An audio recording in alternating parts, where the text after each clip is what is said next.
अस्सलामुअलैकुम। आपका teacher sir Khurram Kashan जो हैं वो आज लॉ ऑफ डिमांड के बारे में डिस्कस करेंगे। ये मेरी पहली वीडियो है और मैं चाहता हूँ कि मेरे इकनॉमिक्स के स्टूडेंट्स जो हैं वो इस वीडियो से ज़्यादा फ़ायदा उठाएँ। तो स्टार्ट करते हैं। लॉ ऑफ डिमांड क्या होता है, क्या कॉन्सेप्ट है इसका। बिस्मिल्लाहिर्रहमानिर्रहीम। तो देखिएगा, मैंने जैसे कि यहाँ पे वाइट बोर्ड का इस्तेमाल किया है। देखें, लॉ ऑफ डिमांड को एक्सप्लेन करने के लिए हमें सबसे पहले समझना होगा कि नीड क्या होती है, एक इंसान की नीड क्या होती है। फिर उसके बाद नीड ही आगे जाके वांट बनती है, फिर वांट से demand and then quantity demand तक हम पहुंचते हैं। आपके सामने मैंने एक छोटा वाइट बोर्ड इस्तेमाल किया है जिसमें ये मेंशन किया है कि need is the first thing a person has with him. Need क्या होती है? सर्वाइवल ऑफ लाइफ होती है। सर्वाइवल ऑफ लाइफ से मुराद ये है कि आप नीड के बग़ैर ज़िंदा नहीं रह सकते। आपको हर हाल में अपनी नीड को पूरा करना है। नीड क्या होती है? जो आपको हर हालत में चाहिए। For example, food, shelter, clothing, education, health, ये हर हालत में आपको चाहिए। इसके बगैर आप सरवाइव नहीं कर सकते। तो इसलिए इंसान की ज़िंदगी में सबसे इम्पॉर्टेंट चीज़ क्या है? नीड। और नीड क्या है? जो कि necessary for the survival of life. Necessary for the survival of life. उसके बाद जब नीड आपकी पूरी हो जाती है तो वही चीज़ कन्वर्ट होती है वांट्स में। किस तरह? देखें, वांट्स जो हैं वो क्या होती हैं? जब नीड आपकी पूरी हो जाती हैं तो नीड के साथ साथ, यानी आप एक चीज़ हासिल कर चुके हैं, अब आप चाहते हैं कि उससे बेहतर हो। फॉर एग्ज़ाम्पल, आपके पास फूड है लेकिन आप चाहते हैं कि बेटर फूड हो। आपके पास क्लोथिंग है, आप चाहते हैं कि बेटर क्लोथिंग हो। तो नीड जब पूरी हो जाती है तो उसका सेकंड स्टेज जो होती है वो आपकी विलिंगनेस कहलाती है। विलिंगनेस का मतलब ये है कि आप चाहते हैं कि मेरे पास अच्छा खाना, अच्छे कपड़े और अच्छा घर हो, या इस तरह की जो भी रिक्वायरमेंट्स हैं वो आपके पास बेहतर से बेहतर हो। लेकिन इट इज़ नॉट नेसेसरी कि वांट्स आपकी पूरी हो जाए। तो उसका मतलब ये हुआ कि वांट्स जो हैं विलिंगनेस है, यानी किसी चीज़ को हासिल करने की जुस्तजू। तो नीड पहले कंप्लीट होती है और नीड ही आगे जाकर वांट में कन्वर्ट होती है। वांट्स जो होती हैं वो अनलिमिटेड होती हैं और आप हर वक्त ये ख्वाहिश कर सकते हैं, हर वक्त आप ये विलिंगनेस कर सकते हैं, आप जुस्तजू किसी चीज़ को हासिल करने की कर सकते हैं कि मेरे पास बेटर से बेटर चीज़ें होनी चाहिए। अब ये ख्वाहिश के साथ साथ जब आपके माइंड में एक चीज़ है कि मुझे ये चीज़ चाहिए, फॉर एग्ज़ाम्पल अच्छी कार होनी चाहिए, अच्छा फूड होना चाहिए, ये सारी चीज़ें जो है वो आगे जाके कन्वर्ट होती हैं डिमांड में। अब सवाल ये पैदा होता है कि डिमांड क्या हो? जब नीड, वांट और डिमांड, नीड और वांट जब कंप्लीट हो जाती हैं तो वो कन्वर्ट होती हैं डिमांड में। जैसे कि आपके सामने मैंने वाइट बोर्ड पे मेंशन किया हुआ है कि need plus wants then it convert into demand. How? You must have a purchasing power. Purchasing power यानी इसका मतलब ये हुआ कि अगर आपके पास किसी चीज़ को ख़रीदने की इस्तिताअत मौजूद है तो फिर वही चीज़, वही ख्वाहिश किस में तब्दील हो जाएगी? डिमांड में। तो उसका मतलब ये हुआ कि इंसान की ज़िंदगी में लातादाद ख्वाहिशात उसकी परचेजिंग एबिलिटी के ज़रिए पूरी हो सकती है। यानी अगर आप किसी दुकान पे जाते हैं, आप किसी चीज़ को परचेज़ करना चाहते हैं तो आपके पास पैसे होने चाहिए। अगर पैसे नहीं हैं तो फिर आप उसको ख़र्च कैसे करेंगे और अपनी किसी भी चीज़ को अपना कैसे बनाएंगे? तो वांट्स हमेशा तभी पूरी होंगी जब आपके पास परचेजिंग पावर हुई, और जब वांट्स परचेजिंग पावर के साथ रिलेट हो जाती है तो वही चीज़ किस में कन्वर्ट हो जाती है? डिमांड में। तो डिमांड क्या है?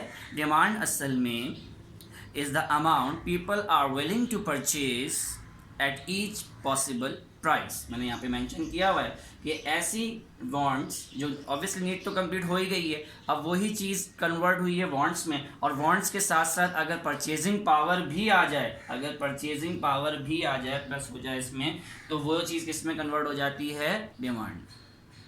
क्लियर है? अब सवाल करते हैं ये डिमांड आगे जाके क्वांटिटी डिमांड में कैसे कन्वर्ट होगी। ऑब्वियसली आप सारी चीज़ें तो डिमांड नहीं करेंगे, कुछ पर्टिकुलर अमाउंट के मुताबिक कुछ पर्टिकुलर क्वांटिटी ऑफ गुड्स आप डिमांड करेंगे। फॉर एग्जांपल 100 kgs में 1 डजन एग, तो ये क्वांटिटी डिफाइंड हो गई। तो अगर कोई क्वांटिटी डिफाइंड हो जाती है, स्पेसिफिक प्राइस उसके फिक्स हो जाते हैं, तो वही क्वांटिटी, वही डिमांड किस में कन्वर्ट हो जाती है? Quantity demand. ये बात समझ आ रही है? तो इसका मतलब ये हुआ कि क्वांटिटी डिमांड तक जाने के लिए इंसान की ज़िंदगी में नीड्स का कंप्लीट होना ज़रूरी है, वही नीड्स आगे जाकर वांट्स में कन्वर्ट होती हैं, वही चीज़ें आगे जाकर अगर परचेजिंग पावर आपके पास, एबिलिटी टू परचेज़ है, यानी आपके पास पैसे मौजूद हैं, क़ुव्वत ख़रीद है, तो वही चीज़ किस में कन्वर्ट हो जाती है? डिमांड में। और फिर डिमांड आगे जाके स्पेसिफिक प्राइस में पर्टिकुलर क्वांटिटी जो है वो क्वांटिटी डिमांडेड में कन्वर्ट होती है। यानी इसका मतलब ये हुआ कि आपको इतने पैसों में इतनी चीज़ें चाहिए। फॉर एग्जांपल 100 रुपीज़ में 1 डजन एग्स। अब हम डिस्कस करते हैं लॉ ऑफ डिमांड। सवाल ही पैदा होता है कि लॉ ऑफ डिमांड क्या है और किसके ऊपर डिपेंड करता है। देखिए, आम जिंदगी में हम कई तरह की चीज़ें परचेज करते हैं। फॉर एग्जांपल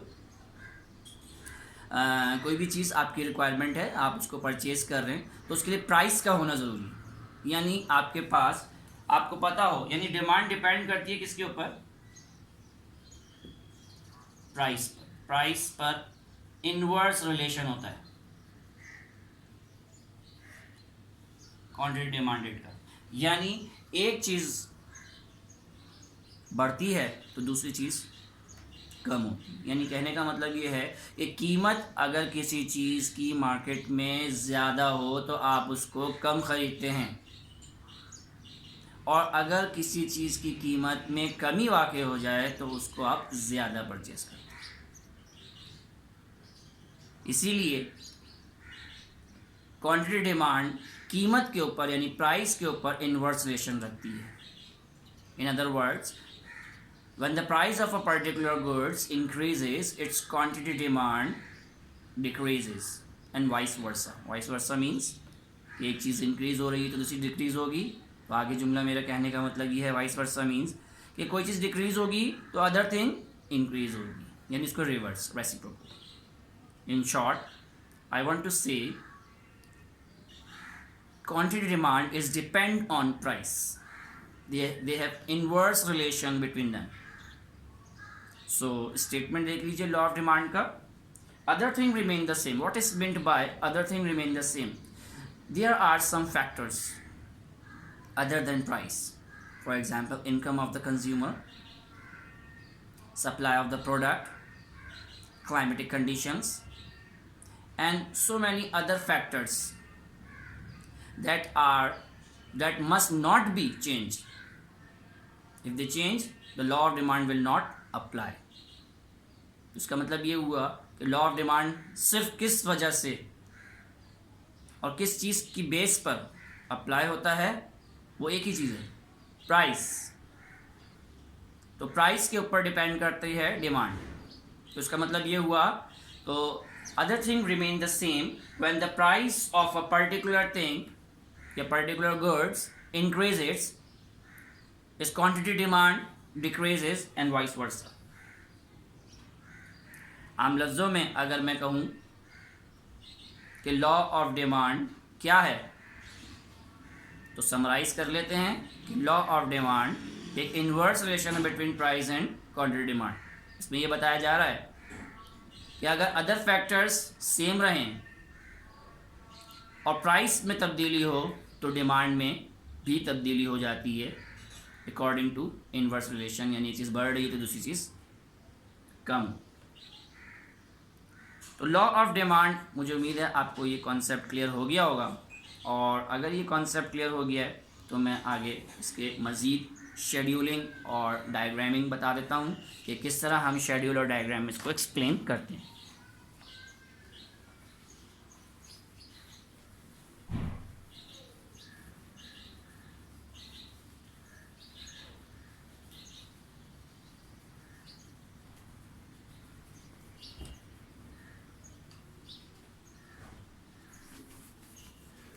अभी मैंने आपको बताया कि लॉ ऑफ डिमांड क्या है।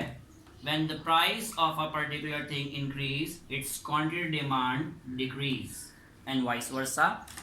तो शेड्यूल अगर हम बनाएंगे इसका तो सिंपल सा कॉन्सेप्ट है बेटा, देखिएगा कि मैं यहाँ पे एक शेड्यूल बना रहा हूँ,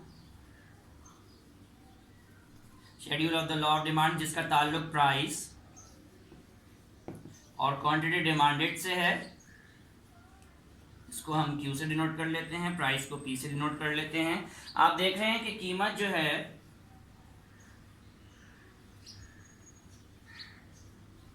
इंक्रीज हो रही है, कीमत क्या हो रही है, इंक्रीज हो रही है।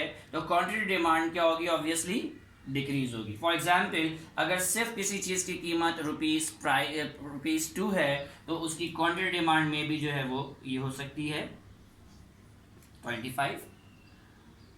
लेकिन जैसे ही आप देख रहे हैं कीमत यहाँ पे बढ़ी तो डिमांड कम हो गई, मज़ीद कीमत बढ़ी, डिमांड मज़ीद कम हो गई, एंड देन मुसलसल कम होती जा रही। तो आप देख रहे हैं कि when price increase quantity demand decrease. और इसका ग्राफ हम बना लेते हैं। देखिए ग्राफ बनाने के लिए मैं तो रिकमेंड यही करता हूँ कि हमेशा बाकायदा तौर पर जो है आप डायग्राम बनाएं स्केल पेंसिल और उसकी मेजरमेंट के साथ। लेकिन फिलहाल यहाँ पे मैं आपको एक्सप्लेन कर रहा हूँ, कोशिश करते हैं मेजरमेंट की। कि देखें यहाँ पे आपके पास एक जगह वाई एक्सिस मौजूद है और एक जगह एक्स एक्सिस मौजूद है। एक्स एक्सिस पर आप हमेशा याद रखिए क्वांटिटी डिमांडेड लेंगे और वाई एक्सिस पे हमेशा आप क्या लेंगे, प्राइस। अब देखें प्राइस जो है हमने क्या लेंगे 2, 4, 6, 8, 10। तो 0 के बाद हम स्टार्ट करेंगे 2 से। हर एक 1 सेंटीमीटर के डिफरेंस से आप जो है वैल्यूज ले लीजिए। इसे हम कहते हैं स्केलिंग करना।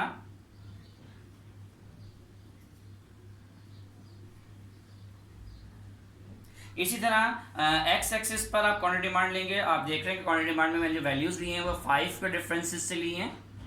तो स्टार्ट करेंगे फ्रॉम 0। तो 0 से के बाद कौन सी वैल्यू आएगी, 25 तो नहीं आएगी, ऑब्वियसली 5 आएगी। तो स्टार्ट करेंगे 5 से।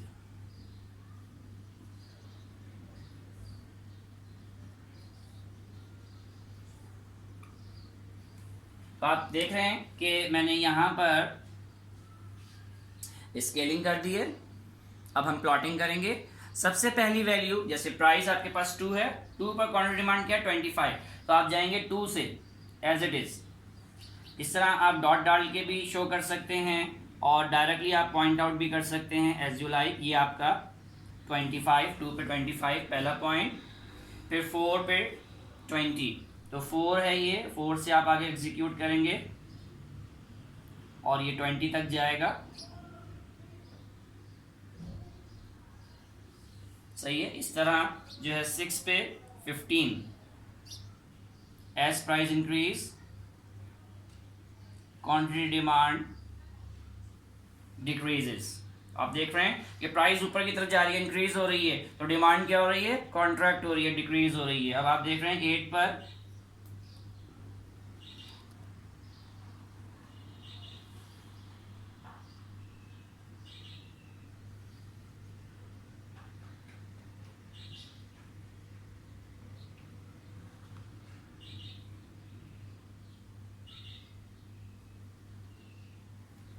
और लास्ट है 10 पर 5।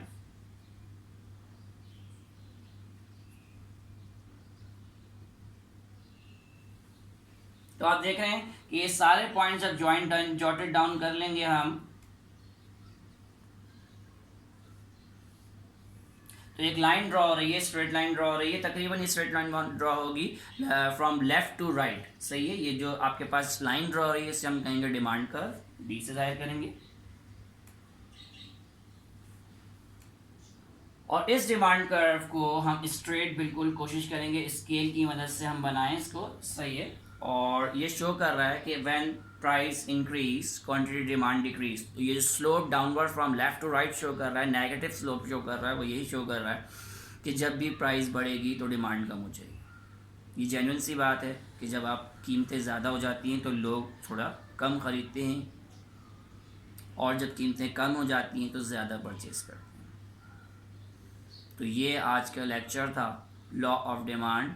मुझे उम्मीद है कि आपको ये बहुत अच्छी तरह समझ आया होगा, और अगर कोई क्वेरी है तो आप कमेंट्स में मेंशन कर सकते हैं। Thank you very much.